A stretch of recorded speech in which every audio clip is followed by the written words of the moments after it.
Cube. Cher public, nous vous invitons à prendre place confortablement et à fermer la sonnerie de votre téléphone cellulaire. En cas d'incident, veuillez repérer les sorties de secours les plus près de vous. Bon divertissement. 1, 2, 1, 2. OK, c'est bon, on peut y aller. Sophie Durocher. Elle met en scène les arts, la culture et la société. Une représentation pas comme les autres. Sophie Durocher.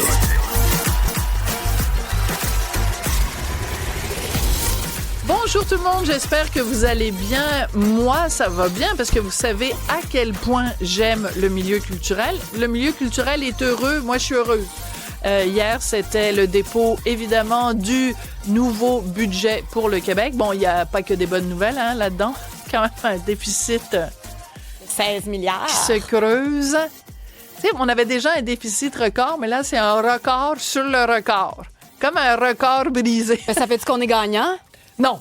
Ben non, on est perdant. Par contre, le milieu culturel, vous le savez, bonjour Cybèle Olivier. Ben oui, allô. Tu le sais, évidemment, Cybèle, le milieu culturel québécois, ça faisait des semaines et des mois qu'il se mobilisait pour mettre de la pression sur le gouvernement, pour augmenter le financement.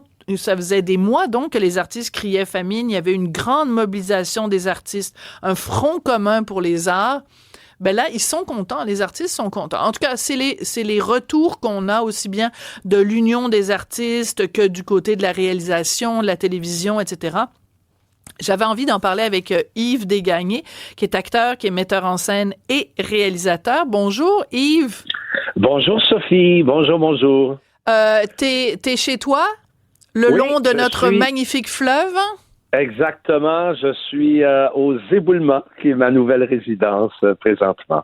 Oui. Et j'aurais dû mettre mon chandail des Éboulements parce que j'ai un chandail sur lequel est indiqué Paris, Londres, Tokyo, les Éboulements. Mais sais-tu quoi? On veut mettre sa map, on le veut pas. Ouais. Non, mais tu sais quoi? Moi, je trouve que ça aurait été parfait pour comme introduction à notre sujet parce que c'est pas vrai que Paris c'est plus important que les éboulements ou que Tokyo c'est pas plus important que les éboulements. C'est notre chez nous, c'est notre culture. Exact. Puis toi, c'est ce que tu essayes de faire justement aux éboulements, de faire vivre la culture québécoise dans toutes ses racines, partout sur le territoire. Oui, tout à fait. Tu m'arraches les mots de la bouche. C'est exactement ça. Et surtout que, d'abord, tu me permettras quand même de lever mon chapeau à Mathieu Lacombe. Bon. Parce que pour les auditeurs pour les gens qui nous écoutent, il faut savoir comment ça fonctionne, hein. Le ministre part avec les demandes des gens de son ministère. Il s'en va voir la responsable du Conseil du Trésor et les grands argentiers qui, eux, distribuent l'argent. Et il a obtenu le fameux 200 millions que le milieu réclamait là, de façon très urgente depuis plusieurs mois. Donc, il faut quand même dire que c'est Mathieu Lacombe. Il a dû se débattre en tabarouette avec la situation actuelle et de l'économie actuelle et l'histoire de Trump pour aller chercher ces 200 millions-là. Ça, c'est... je lève mon chapeau, donc, au ministre de la Culture. J'avais très peur, Sophie, si tu me permets, qu'on nous revienne avec la magnifique phrase de Nathalie Roy, l'ancienne ministre de la Culture, qui, pendant la pandémie, disait aux arts vivants, réinventez-vous dans le numérique. Elle nous disait ça, c'était terrible, les cheveux nous dressaient sur la tête. On parle des arts vivants, on ne parle pas des numériques. Et là, je me suis dit, tiens, avec tous les problèmes budgétaires, on va nous sortir quelque chose comme ça. Eh bien non. Alors, bravo, Mathieu Lacombe. Alors, bravo, je joins ma voix à la tienne et à tout le milieu culturel qui, en effet, dit non seulement bravo, mais je vois, par exemple, Tania Contoyani qui est à la tête, excuse-moi, Tania. La présidente à l'Union. Oui, à la présidente de l'Union des artistes qui dit, c'est le temps de dire merci. Et c'est quand même rare parce que dans le milieu culturel, il faut quand même le rappeler, ça a été difficile pendant des années. Je tiens à le préciser quand même, à l'époque libérale, il y a eu énormément de dépenses en culture. Ça a varié selon les gouvernements, mais en effet, il faut dire merci. Par contre, on va analyser ça quand même un petit peu plus. Est-ce que le problème avec la culture en ce moment au Québec, c'est uniquement une question de sous, Yves? Non. Alors, est-ce que l'argent va tout régler? C'est ça ma question. Et la réponse est non. Et la réponse aussi, et si tu me permets de faire ce petit pitch-là, Sophie, Vas-y. c'est que c'est à courte échéance. Qu'est-ce qui va se passer dans 3 ans?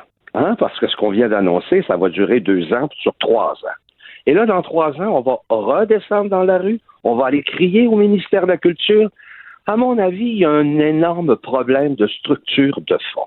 Okay. Ce n'est pas en donnant de l'argent comme ça, même un beau 200 millions. On le sait que les élections seront relativement bientôt.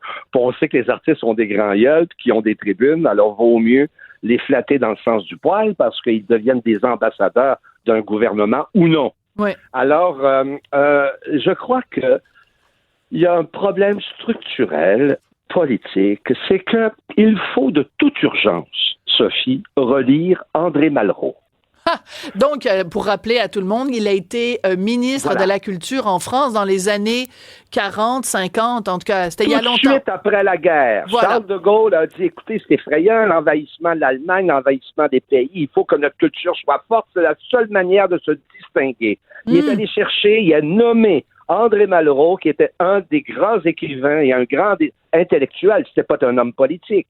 Et André Malraux dit, c'est simple, si vous voulez la pérennité de la culture française, il faut créer des centres nationaux. Et il a créé 5 centres nationaux sur le territoire français. Qu'est-ce qu'il y avait dans ces centres nationaux? D'abord, les centres nationaux étaient gérés par l'État et financés par l'État. Et Malraux dit, ça va nous survivre. Indépendamment des hommes ou des femmes politiques qui seront là, dans 100 ans, ils continueront. Ils seront subventionnés exactement comme la SAQ, si tu veux, exactement comme n'importe quelle société d'État. Il faut créer des centres nationaux. Et qu'est-ce qu'il y a dans ces centres? Il y a un théâtre, il y a une compagnie de danse, il y a un musée, il y a des arts visuels où tous les arts sont protégés pour leur pérennité. Moi, je dis, au lieu d'aller mettre 200 millions, et encore vous savez, il n'y a pas d'institution nationale. C'est la seule manière qu'on va pouvoir garder avoir une pérennité, c'est-à-dire une continuité dans le temps. Tu sais, la bataille, elle sera culturelle ou elle ne sera pas. Alors, c'est pas ben compliqué, là. Si on se dit qu'on est distinct puis qu'on aime parler français, etc., faut trouver les issues et créer des institutions. Je crois qu'il y a juste le Musée du Québec à Québec qui vraiment est sous l'autorité du gouvernement. Et peut-être Musée national des Beaux-Arts. Ouais. Sinon, il faut remplir des formulaires et faire des demandes de subventions à chaque année. Par contre, je veux juste préciser encore une fois, c'est que le fameux 200 millions de Mathieu Lacombe, il a dit que selon sa volonté à lui, c'est que ça, ce serait le plancher. C'est-à-dire que les gouvernements conséquents, les subséquents, n'iraient jamais en bas de ce 200 millions-là, que ce soit une base. Mais je t'entends tout à fait quand tu parles de l'importance de la culture. Puis ce que j'entends aussi à travers ce que tu me dis, Yves, c'est que face à la culture envahissante américaine, tu sais, quand on dit soyons fiers de tenir tête, puis on veut pas devenir le 51e État, ben justement, une façon de pas le devenir, c'est ça. En même temps... Plus que jamais. Plus que jamais. Et ceux qui disent non, il faut s'unir au Canada anglais pour sauvegarder notre culture, là, moi, je pars à rire. Plus que jamais, il faut avoir notre autorité sur notre langue française et notre culture. Je le rappelle à vos auditeurs, Sophie, 2% seulement du monde qui parle français. Alors, on veut-tu le garder ou on veut pas le garder? Ou sinon, c'est l'assimilation totale. D'ailleurs, je me disais, c'est ça qui devrait être la prochaine question s'il devait y avoir un référendum. C'est pas de savoir, est-ce que vous voulez être indépendant, autonome, etc. Non. Acceptez-vous le lâcher-prise et qu'on se fasse assimiler sur une période de 10 ans. Voulez-vous disparaître? C'est ça la question qui devrait être posée aux gens. OK, mais ça, j'adore ça. Donc, le prochain référendum, on va en parler à PSPP. Le prochain référendum, ça doit être, avez-vous toujours le goût d'exister ou ben donc vous avez le goût de disparaître? Est-ce que tu m'entends, Yves? Ouais. Oui, très bien. Excuse-moi. Oui, je t'entends très. C'est ça exactement qu'on devrait demander aux gens. Parce que l'assimilation, là, en terminant, c'est que l'assimilation, une fois qu'elle s'installe, puis elle est réelle là, dans notre société, on le sait, par les vagues d'immigrants qui parlent anglais, etc., on ne recommencera pas ce discours-là. Mais quand l'assimilation s'immisce dans une société, on ne peut pas revenir en arrière. Dans le meilleur des cas, on peut la stopper un peu, mais on ne pourra pas revenir. Le monde ne pourra pas désapprendre l'anglais. On ne peut pas revenir. Oui. Donc, il y a une urgence d'agir, et c'est pour ça que je le répète, pour la pérennité de notre culture, il faut créer des institutions nationales qui vont nous survivre. D'accord. Qu'est-ce que tu penses de ça, toi, Mark Carney? On va parler de politique un petit peu. On est en pleine campagne électorale. Oui. Tu nous parles de la survie de la culture. Tu nous parles de la survie du français. Un premier ministre, en ce moment, il est quand même premier ministre, incapable de parler français comme du monde. On y parle, on lui pose des questions en français, il comprend rien. Il veut pas venir débattre au face-à-face. Il se mélange dans le nom Nathalie Provost. Il a aucune idée. La tuerie de Polytechnique, c'est la même chose que la tuerie de Dawson. Il connaît et il fait une publicité avec Mike Myers où il y a aucune question. Les tests pour savoir es-tu un vrai Canadien, aucune référence à la culture québécoise ou la culture francophone. Ça t'écœure-tu? Ben, oui et non, ça m'étonne pas. Disons, c'est ça que je veux dire. Pourquoi ça m'étonne pas? Parce qu'il n'a pas besoin du Québec pour être élu. Souvenez-vous, Harper a été élu avec seulement un député du Québec. Ils n'ont pas besoin, techniquement, des députés québécois pour devenir premier ministre du Canada. Pour le pauvre garçon, pourquoi il se forcerait à parler français, à parler de notre culture ou quoi que ce soit? Il est déjà premier ministre en plus, il n'est pas élu. Et il n'y a pas... C'est sûr que c'est insultant. C'est sûr, il faut se détacher du Canada. Comme me disait un ami, un grand avocat, un grand juriste, il dit, je ne comprends pas les francophones, ceux qui ne sont pas nationalistes. Et je ne comprends pas comment on peut ne pas l'être. Absolument. D'ailleurs, je dois faire un petit correctif parce que j'ai dit qu'il s'était trompé, qu'il avait confondu Polytechnique et Dawson. En fait, il a confondu Polytechnique et Concordia. C'est parce qu'on a eu une couple de tueries au Québec. Hein? On a l'embarras du choix quand on doit choisir. Donc, il avait confondu deux universités. Non, mais je pense que ça a été clair. Mais la même chose pour Poilievre. C'est l'Ouest canadien qui va être gâté et qui va être heureux. Tu sais, mais pourquoi? C'est quelque chose à apprendre le français. Pourquoi il n'a pas besoin pour être élu? Voilà, c'est ça, exactement. Écoute, merci beaucoup, Yves, d'avoir pris le temps. On salue tout le monde aux éboulements, tout le monde dans Charlevoix, parce que... On espère aussi, ils ont mis de l'argent pour le patrimoine et j'ai fait une demande du patrimoine pour restaurer une vieille maison pour qu'elle devienne un théâtre. Alors, je me croise les doigts. Je me croise les doigts avec toi, les deux doigts ici. Merci beaucoup, mon beau Yves. Merci, Yves Desgagnés, acteur, metteur en scène, réalisateur. Merci. Qu'elle soit en avant ou en arrière-scène, Sophie Durocher reste toujours Sophie Durocher.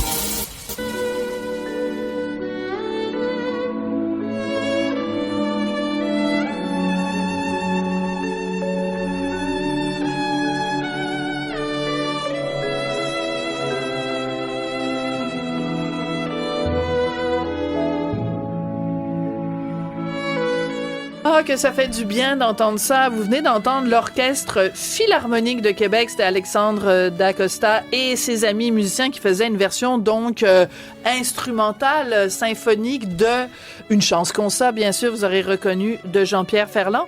C'est la musique que j'ai choisie pour en introduction pour mon prochain invité, Nicolas Lemieux. Bonjour. Allô, Sophie, merci de l'invitation. Producteur, directeur artistique, parce que tu nous annonces tellement une belle nouvelle aujourd'hui. Par contre, tu nous l'annonces pas mal à l'avance. 2027, à Montréal et à Québec, il va y avoir un Ferland symphonique. Comment tu as eu l'idée de faire ça? En fait, moi, je suis quand même spécialisé depuis, je te dirais, une couple d'années dans le symphonique. Tu sais, je fais des grands projets symphoniques, tu sais, c'est sûr. Puis quand la famille m'a approché pour me demander si je voulais m'occuper des activités de la succession de M. Ferland, j'ai dit, écoute, je peux pas dire non à ça. Puis j'ai dit, je vais vous proposer des grands projets. Donc, le premier qu'on annonce, c'est vraiment le Ferland symphonique pour lui créer une ode musicale spécial pour lui en son honneur. Il y a le spectacle, mais aussi on va faire un album avec l'OSM. Vous allez faire un album Absolument. Avec l'OSM. Absolument. Parce qu'il faut le rappeler quand même, il y a plusieurs années de ça. Alors là, évidemment, je vais chercher dans mes notes, puis vous me connaissez à la maison. Hein, quand vous m'écoutez, vous savez que Des fois, je suis perdue dans mes papiers. On entend le bruit du papier. On entend le bruit du papier, mais je pense qu'en 2015, en 2015 à peu près, Jean-Pierre était monté sur scène Absolument. avec l'orchestre symphonique. Exact. Et tous ceux qui étaient là s'en souviennent. C'était absolument magnifique. Il y avait Florence K qui était là. C'était de toute beauté. Ouais. Mais là, c'est différent. Oui. Donc, alors, ça va ressembler à quoi? D'ailleurs, je veux dire à tout le monde, les billets sont en vente à partir de vendredi, le 28 mars, à 10h. Mais les billets, attention, c'est pour le mois de juin 2027 à la Maison Symphonique ici à Montréal et au Grand Théâtre de Québec aussi en juin. Donc, ça ressemblait à quoi? Mon idée de départ, Ouais. c'est que, tu sais, on a beaucoup entendu Jean-Pierre chanter, tu sais. Ouais. Beaucoup. Puis dans notre tête, c'est sûr que le côté paroles et musique. Moi, depuis quelques années, ce que j'aime beaucoup, c'est magnifier la musique. Beaucoup, beaucoup, beaucoup, beaucoup. Alors, pour ceux-là qui ont vu Harmonium Symphonique, Oui, ça va dans les mêmes cordes que Harmonium Symphonique. pas les mêmes cordes, c'est bien dit. Ça va être dans les mêmes cordes qu'Harmonium Symphonique. Ouais. J'ai choisi de vraiment faire une fresque musicale à son honneur, puis une connexion, je te dirais, même céleste par rapport Wow. à sa musique, puis de vraiment comme venir rentrer dans son œuvre carrément, puis de sentir toutes ses émotions, puis aussi la relation quand on fait ce genre de spectacle-là, parce qu'ils sont vraiment différents des autres concerts symphoniques où ce que tu vois beaucoup de chanteurs, ces trucs-là. Donc, moi, c'est vraiment que les gens le côté mémoire, pour moi, est important. Je comprends ce que tu veux dire. C'est-à-dire que même juste là, bon, c'était Alexandre d'Acosta, mais on n'a pas besoin qu'il y ait quelqu'un qui chante. Exact. Parce qu'on la connaît toute, la toune. Exact. Fait qu'on est là, puis dans notre petite voix intérieure, on fait une chance comme ça, une chance que je t'aime, etc.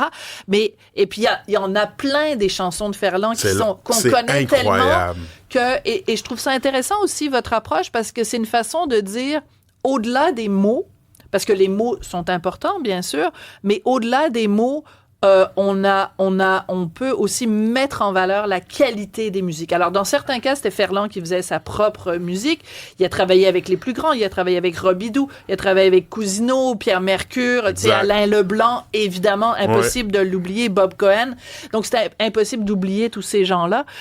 Donc, c'est aussi une façon de reconnaître pas juste Ferland, mais tous les gens qui ont travaillé autour de lui. C'est toute son œuvre. Puis je trouve que de rentrer dans la musique, de mettre vraiment des profondeurs dans sa musique avec un orchestre symphonique, ça l'emmène une immensité incroyable.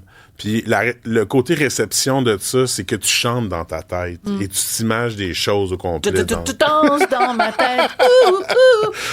Non, on va c'est chanter vraiment dans un la honneur tête. pour moi de faut que je faire te ça pour chicane, vrai. Nicolas. Vas-y. Faut que je te chicane. Vas-y, OK? chicane-moi. Non, mais c'est parce que moi, mais tu sais, nous, les journalistes, on est des picassiettes. Fait que, tu sais, c'est sûr, moi, je me dis, en juin 2027, c'est sûr, je vais être invité, j'aurais pas à payer mes billets. Je paye quasiment jamais mes billets.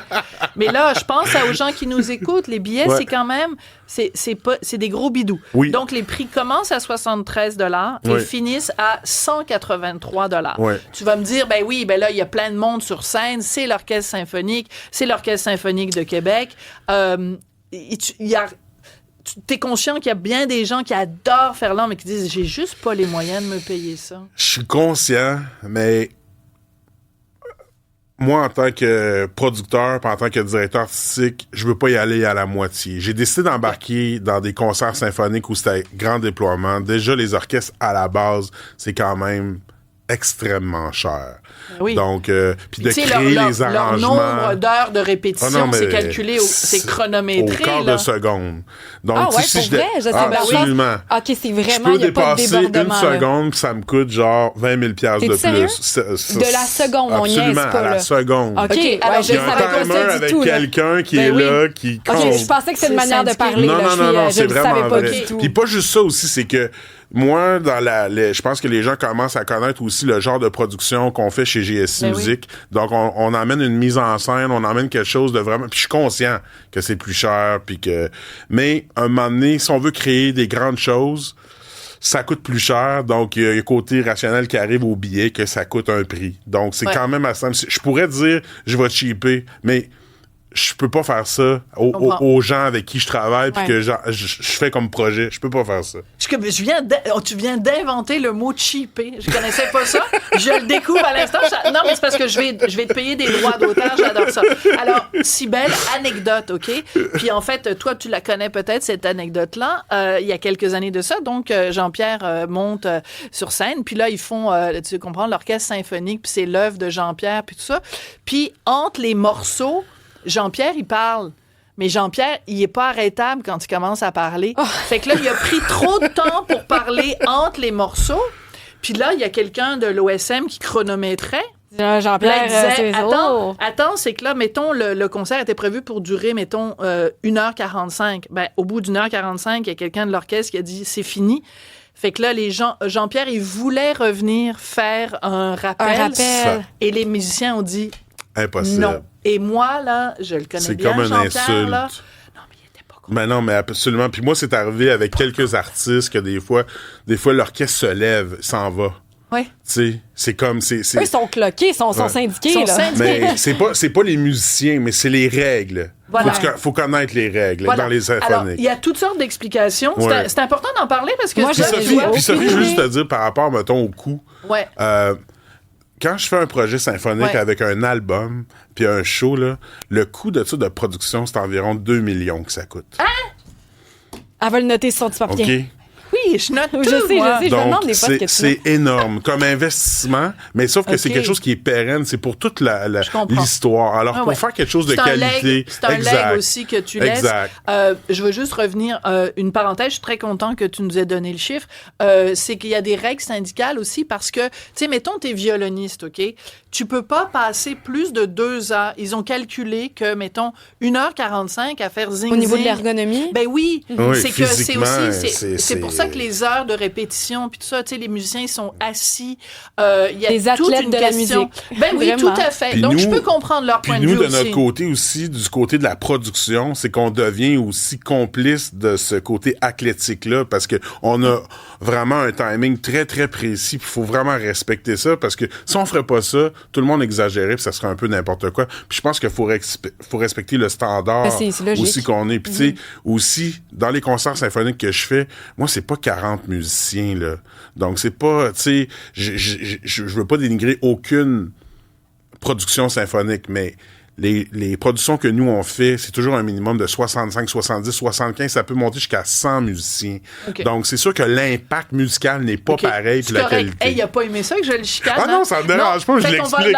Non, mais je suis content, mais il fallait que je te pose la question parce que moi, ma préoccupation, c'est évidemment les gens qui nous écoutent puis qui se disent, bon, ben là, le fait de l'expliquer, je veux dire, on comprend aussi, mieux. Moi, je trouve qu'une fois que vous me l'expliquez, ben là, je peux comprendre qu'est-ce qui fait que ça coûte aussi cher aussi en ayant en tête le nombre de personnes qui sont là. C'est juste logique. Je pense que les gens aussi, quand ils voient la qualité des spectacles, qui sont assis dans la salle, puis qu'ils voient ça, tu sais, j'ai eu les mêmes commentaires avec tous les shows de production de symphonique que j'ai fait, parce que c'est sûr. Mais je pense qu'à chaque fois que les gens sortent de...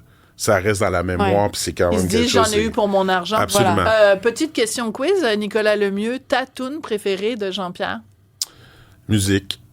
Ah, la musique. Écoute, moi, j'ai fait un livre, j'ai fait la bio de Jean-Pierre Ferland et j'ai demandé à Michel Rivard c'était quoi sa chanson préférée, puis lui aussi dit la musique. C'est incroyable, cette chanson-là. Mon amour de musique. Écoute, juste, t'as même pas besoin de me la chanter, juste je l'entends dans ma tête. Il s'en passe des affaires dans ma tête, je danse, puis je chante. Puis... Mais il y a tellement une discographie incroyable. Tu sais, de choisir les pièces pour faire... C'est crève-cœur. Oh my God, c'est vraiment un casse-tête incroyable. Puis pour moi, c'est important d'avoir un fil conducteur aussi par rapport à la direction artistique de ce projet-là. Alors, les choix des pièces, là, c'est vraiment difficile. C'est vraiment très difficile pour vrai. Ça, écoute, j'ai très hâte. C'est un honneur de pouvoir faire ça en l'honneur de ce grand... Jean-Pierre, c'est important pour moi. Moi, là, je m'investis dans la culture québécoise, puis de pouvoir réaliser ces grands projets-là, de les faire, c'est une mission, en fait. Ben, il y a quelqu'un qui nous dit c'est Nicole qui nous écrit, moi, je suis tellement heureuse pour Jean-Pierre Ferland que ça se fasse ça aussi, qui nous a quitté l'année dernière. D'ailleurs, il est mort, je pense, un 27 avril, donc bientôt, ça fera 1 an. Merci beaucoup, Nicolas Lemieux. Donc, c'est pour 2027. Les billets sont en vente vendredi à 10h. Et très gentiment, Jean-Philippe Leroux nous a sorti un petit extrait de la musique de Jean-Pierre. Merci, Sophie. Merci. La musique mon amour de musique, est-ce que tu m'aimes encore?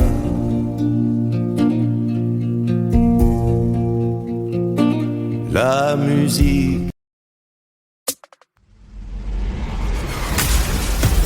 Elle se déplace du côté court au côté jardin pour couvrir tous les angles de la nouvelle. Pour savoir et comprendre, Sophie Durocher.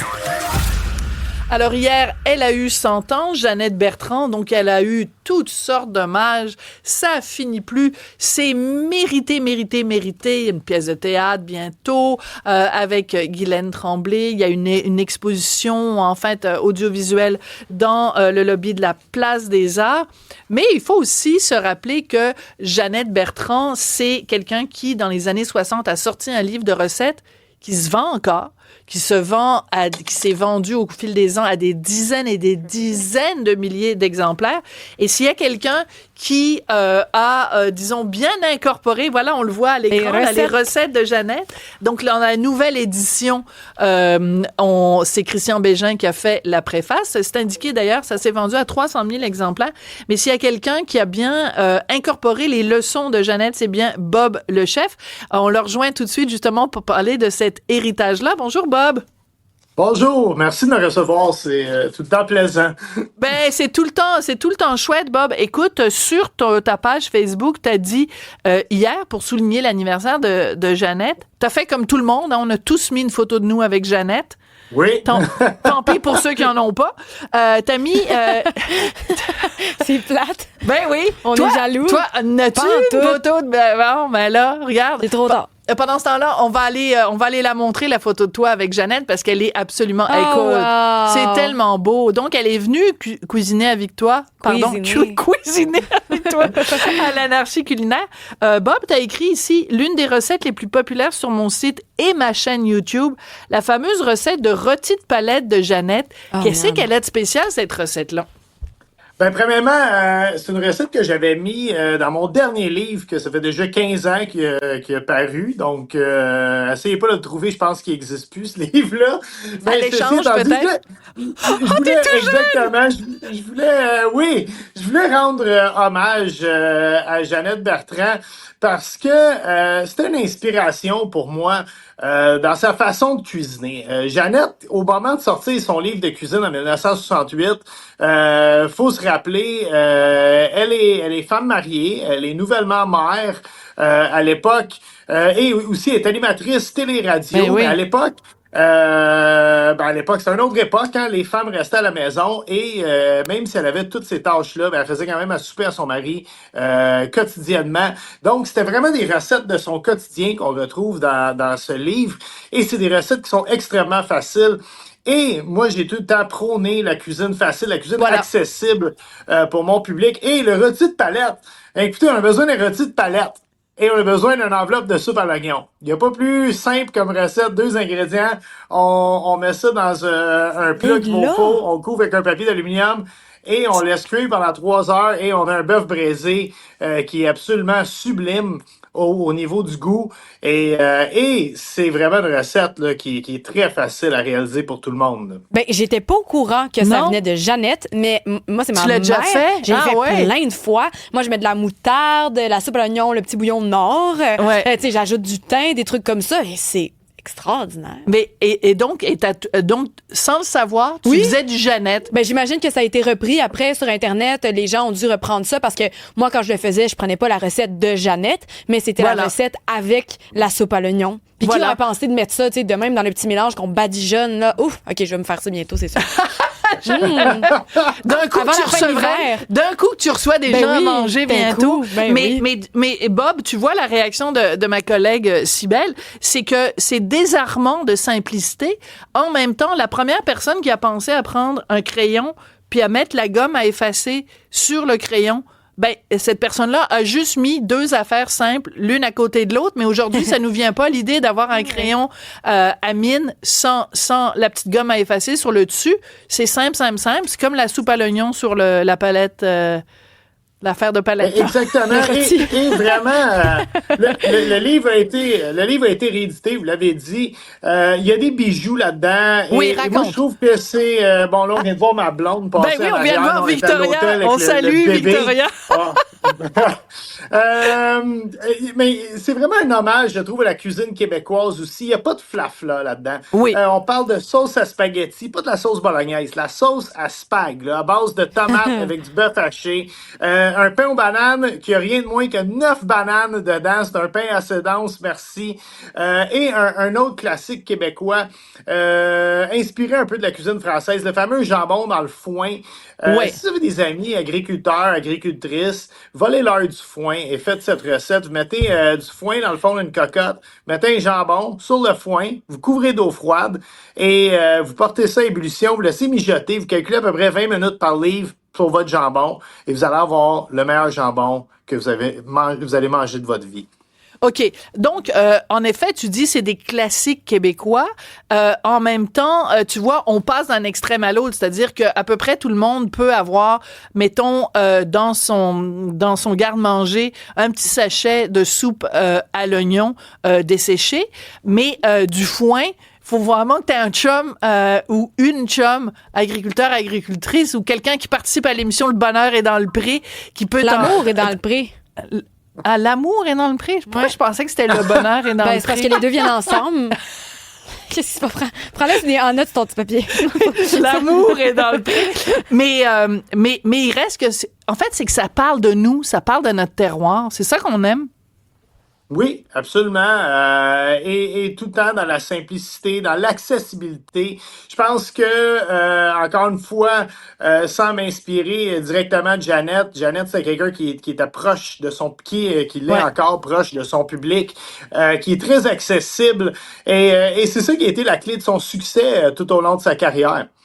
Mais tu dis que sans nécessairement t'inspirer directement d'elle, il reste qu'il y a une façon de penser à la Jeannette qui a inspiré plein de chefs après. C'est-à-dire que quand on pense, mettons, à la cuisine française, c'est des affaires qui finissent plus avec des sauces, machin, puis des trucs, puis ça prend des heures, puis... Non, mais c'est bon, le beurre. Mais, tu sais, c'est que c'est un processus qui est complexe. Puis moi, ce que je retiens, en tout cas, de la manière Jeannette, c'est on va garder ça simple, mais il faut que ça goûte quelque chose. Oui, une cuisine accessible, mais savoureuse surtout. Économique aussi, parce que, tu sais, on parle beaucoup des prix d'épicerie qui ont fait des bons incroyables là, dans les derniers mois.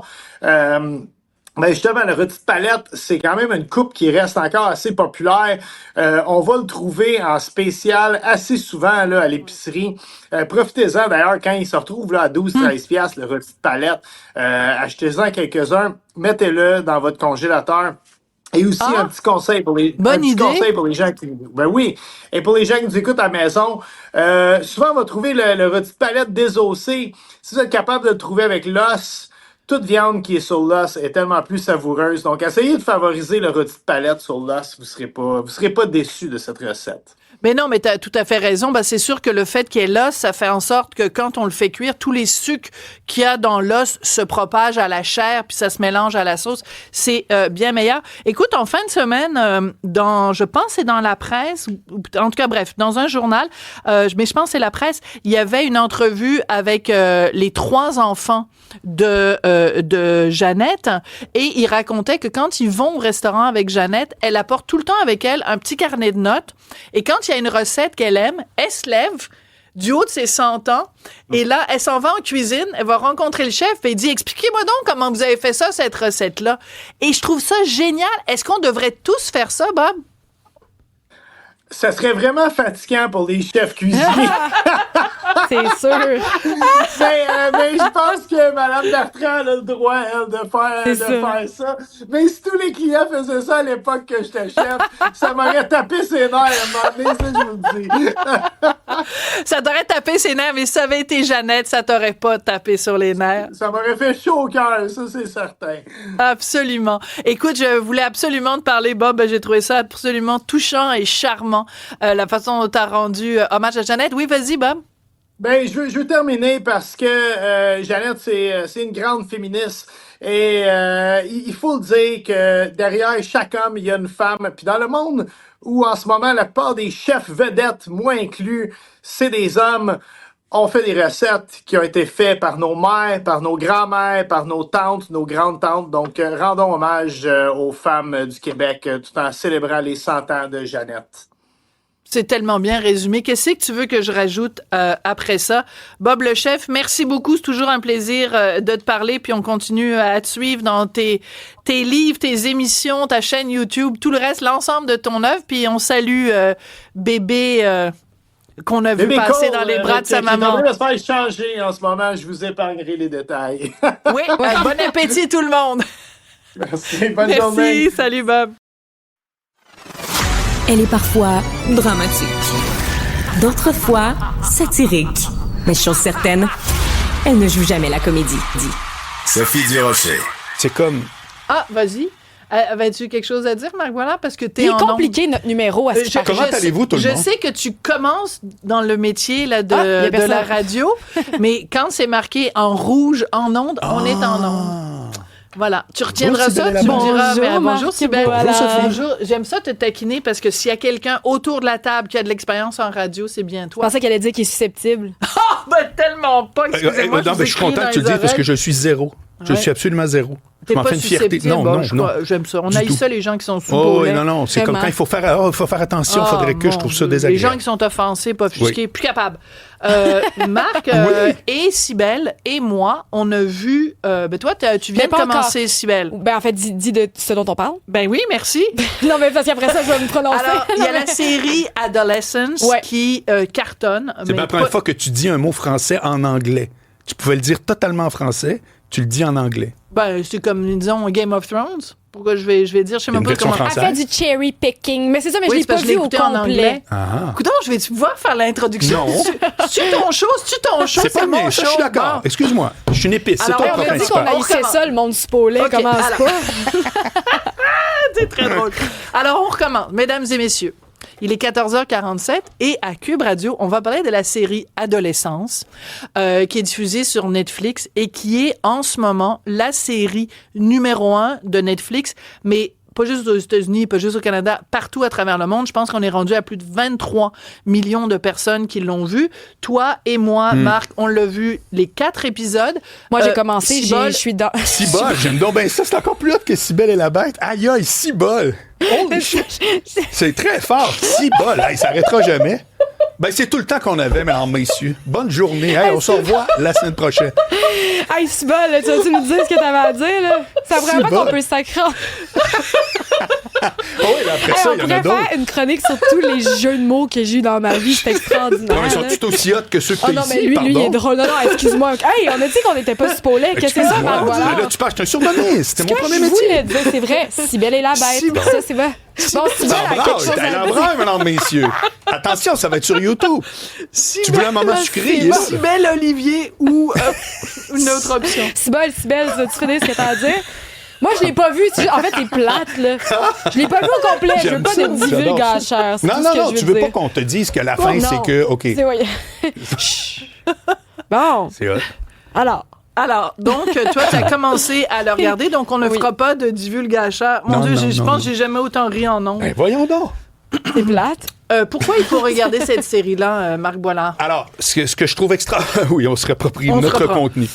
C'est que je trouve que c'est révélateur de l'époque, de quelque chose qui est que les adultes et les parents en général ont à peu près aucune idée, sauf ce qu'ils lisent dans les médias, puis recrudescence de violence, puis toutes ces patentes-là. Et là, tout à coup, tu as une histoire d'un petit gars de 13 ans. OK, c'est quoi l'histoire? Commençons. C'est une famille... petit gars de 13 ans, fille de 15 ans, en Angleterre, en banlieue. Le bonhomme est plombier. Ils sont ensemble depuis des années. C'est très, très, très standard. Et le film commence et tout à coup, bang, arrestation avec toute l'équipe SWAT. Le petit gars est accusé de meurtre. Mm-hmm. Il est accusé d'avoir tué une jeune fille qui... De son âge à l'école. De son école. Et donc, sans rien divulgacher, il reste que... les médias sociaux et les rapports entre les jeunes sur les médias sociaux sont au cœur de l'histoire et au cœur des 4 épisodes. Oui. Et au cœur aussi de ça, c'est la dichotomie entre le langage numérique utilisé par les jeunes et le langage en anglais des parents. Et les parents ignorent complètement. C'est comme un nouveau langage, un nouveau comportement que les parents et même la police ne connaît pas. Et ce désarroi-là, c'est pour ça que je trouve que c'est extrêmement payant pour des parents qui ont des enfants à la maison. Là. Évidemment, si ton gars, il a 32 ans et il est marié, c'est autre chose. Mais tant que les enfants sont à la maison, c'est que non seulement c'est des codes que tout le monde ignore, mais où veux-tu intervenir? C'est un premier point. Comme parent, là, où veux-tu intervenir? À part interdire accès à Internet et t'interdiras jamais ce qui va se passer dans la cour d'école. Ben voilà. Tu sais, tu l'as vécu, t'en as un gars, c'est ça? Ouais. Bon. 17 ans, oui. Bon, ben, il était dans les médias sociaux, bon, blablabla. Ça fait que ça, je trouve ça extrêmement intéressant de voir cet aspect-là. C'est-à-dire, l'alarme doit sonner, et cette alarme-là, c'est pas juste, pourtant, moi, je suis un bon parent. Parce que, encore là, sans rien dire, pour pas que Cibole soit en Cibole, et à la toute fin, les parents sont désemparés. Puis on comprend. Parce que où sont-ils responsables le moindrement d'une situation de même? Ça fait que je trouve ça le fun qu'il n'y a pas de blâme à faire parce que c'est un peu dans la petite musique ambiante que ouais, moi, les miens sont bien élevés. Tu sais, excuse-moi, là. C'est pas ça. Personne n'est à l'abri de ça. Non. D'autant plus que, donc, ils ont 2 enfants. Il y en a un qui peut-être, en tout cas, un qui est accusé d'avoir commis un meurtre, l'autre qui a pas ce type de problème-là. Pas du tout. Donc, les parents, évidemment, se demandent un peu pourquoi un et pas l'autre. Donc, sans rien divulgacher. Par contre, ce qui m'interpelle beaucoup, c'est que toi, Cybèle, tu n'as pas d'enfant. Marc, toi, tu n'as pas d'enfant. Et pourtant, tu as vu les 4 épisodes et tu considères que c'est un incontournable. Donc, il faut arrêter de dire c'est un incontournable pour les gens. Parce que non. Tu n'as pas d'enfant toi-même, mais en même temps, dans la vie de tous les jours, tu côtoies plein d'ados et on s'en rend tous compte. C'est une génération qui vit sur une autre planète, qui a son propre langage. C'est un univers parallèle, absolument. Et tu vois, c'est drôle parce que ce matin, j'accompagnais mon fils au cégep et on s'est mis à parler, je sais pas pourquoi, on s'est mis à parler de la tour de Babel. Et je lui expliquais que dans la Bible, c'est Babel, les gens parlent plein de langages et personne se comprend. Puis là, je te parle, puis je me dis, ben dans le fond, c'est ça. Ouais. C'est la tour de Babel, Internet. Ouais. On ne se comprend pas, on parle pas le même langage. Ben pour cette génération-là, les très jeunes, parce qu'à partir de toi puis moi, on s'écrit sur Internet, c'est autre chose. Mais moi, ce qui m'a marqué, puis qui est juste, ça va pas nécessairement ajouté à la réflexion, mais la manière, en fait, parce que le jeune est arrêté, donc au début du premier épisode, et la manière dont les policiers rentrent, je me suis dit, ça se passe-tu de même au Canada? Tu sais, c'était intense, là, vraiment, comme si c'était un terroriste. Il défonce la porte. Il est accusé de meurtre. Il est accusé de meurtre. Oui, mais c'est vraiment comme ça que ça se passe. J'imagine. En tout cas, en Angleterre, moi, ça m'a choqué comment c'était. Ce qui te choque, c'est que tu vois le petit gars qui sont toutou, il y a 13 ans, puis on s'attend qu'ils vont rentrer chercher une gang de drogués. Et c'est un petit... Oui, sauf que ça illustre exactement... Ou qu'ils arrêtent le père ou la mère, à la rigueur. Ça illustre exactement l'intérêt de la série. C'est que tout ça a lieu avec un présumé meurtrier de 13 ans. Voilà. Alors, ce qui est intéressant, c'est que, normalement, je passerai pas 28 heures à parler d'une série de Netflix, mais ce qui est intéressant, c'est qu'au-delà du phénomène de cette série-là, c'est la discussion qu'elle a générée. Vraiment. Et tu vois, sort ces jours-ci en français, un livre d'un chercheur américain qui s'appelle Haidt, H-A-I-D-T, je pense, où il parle justement de la génération numérique et à quel point ça a changé jusqu'au cerveau des enfants. Je regarde, moi, mon fils, 17 ans, il est né, quand il avait à peu près 2 ans, le iPad est arrivé et ça a changé l'apprentissage. Mon fils de 2 ans nous apprenait des affaires sur le fonctionnement du iPad. Génération anxieuse. Il est particulièrement intelligent. Le titre. Oui, non, ben ça, évidemment. Génération numérique, merci beaucoup. Anxieuse. Génération anxieuse. Donc, c'est cette réflexion-là, au-delà de la série sur Netflix, c'est une réflexion qu'on doit tous avoir. Quel genre de bibite on a créé avec les médias sociaux? Quel genre de... Parce que je le vois même chez les adultes, Marc. Des gens qui sont hyper dépendants du petit pouce en l'air, de l'approbation, de combien j'ai de gens qui me suivent. C'est une maladie. Peux-tu te faire part de ma théorie de ça? Oui, vas-y. Ce que ça détruit, les médias sociaux, c'est la capacité d'accepter d'être contrarié. Parce que tu peux toujours trouver quelqu'un qui pense comme toi, puis tu peux tout à coup te fondre dans un groupe. La chambre d'écho, la fameuse chambre d'écho. Exactement. Alors qu'avant, tu étais contrarié sur une base constante par tes collègues, par tes amis à la classe, etc. C'est pas rien, ça, dans la société d'aujourd'hui. Des gens qui disent « Je suis contrarié et j'ai raison d'être contrarié », au lieu de dire « Je vais apprendre à être contrarié ». Mais toi, tu as quel âge? J'ai 58. T'as 58, t'es capable de le prendre. Oui. Mettons, tu serais contrarié, t'es capable de le prendre. Le petit gars, il a 13 ans. Ouais. T'sais, ils sont pas équipés. Non. C'est comme, ils ont pas encore leur carapace, puis ils sont exposés à des choses 8 fois plus difficiles que vivent des adultes. Absolument. Mais ils ont 0 carapace. C'est pour ça qu'ils se font démolir. C'est pour ça que c'est d'une tristesse sans nom. Puis c'est extrêmement inquiétant. Merci beaucoup, Marc Boilard, pour cette réflexion si belle. Bonjour, Vraiment, je m'excuse encore sincèrement, mais ça nous a donné un sacré fou rire quand même. Merci beaucoup, Cybèle Olivier. Merci beaucoup, Hugo Veilleux. Merci à Jean-Philippe Leroux à la mise en onde et merci beaucoup à vous qui nous écoutez, qui nous regardez. Merci d'aimer nos folies. Kid.